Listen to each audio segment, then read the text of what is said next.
So we received an update from the DPU in response to the letters that they received, and it says, quote, "We are reviewing the letters from the governor and from various legislators and will respond soon. We have listened to ratepayers and we will be working directly with the gas companies over the coming days to pursue revisions to their delivery rates to provide relief as soon as possible for their customers. Over the longer term, the DPU continues to make progress in various dockets centered on energy affordability that will help low and moderate income households in paying their energy bills." That's from a DPU spokesperson. So what do you think hearing that and seeing the letters that were sent by lawmakers and Governor Maura Healey to the DPU about the high energy delivery rates? Well, given the fact that it was their job to do their due diligence before approving these rates, why are they now going back saying they're going to now do the job they should have initially done? Are they now admitting complacency? And if so, why should we trust them to do their job properly the second time around when they didn't do it the first time around?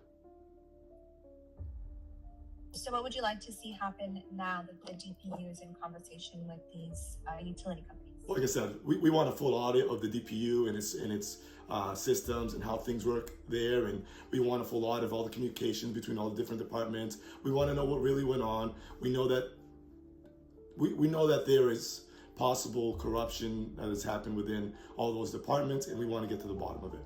We do not trust their systems. So they have proven their loyalty is not to the residents of Massachusetts, and we want to get behind there and find out what's really happening. We want a full audit. We want Diana DeSousa to go in there and do a full audit along with some forensic auditors. So no, we don't want them to try a second time to do what they should have done the first time.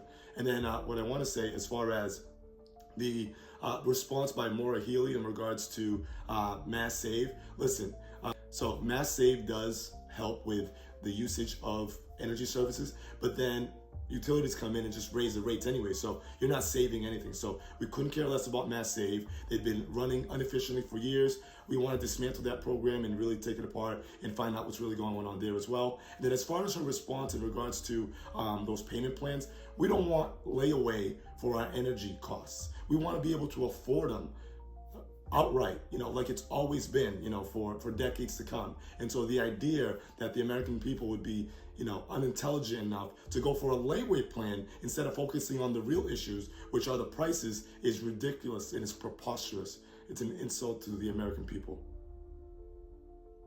And it appears now that several lawmakers, are paying attention to this issue of high energy bills.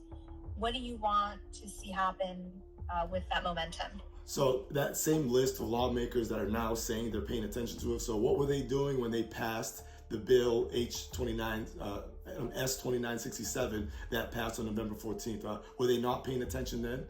Because the reality is they all participated and they voted yes. Not all of them, 117 of them, and all of them on that list participated in the yes vote on the upcoming rate hikes that we didn't yet see that are upcoming, April, May, that will compound on top of this one. So the reality is party policies have gotten too entrenched within the system, and people are now, senators, representatives, are now focusing more on party ideologies than a public service that which they are, they got voted in to do. And so they really need to start looking at people over politics. And we don't trust that they're going to do that now. So we want a complete overhaul of the system. As I mentioned, we'll pull ballot initiatives if we need to. Ultimately, we would like to believe that they have the propensity to change and do their jobs that they were elected to do. But unfortunately, there is no consumer confidence. And so we need to investigate further to find out how deep this really goes.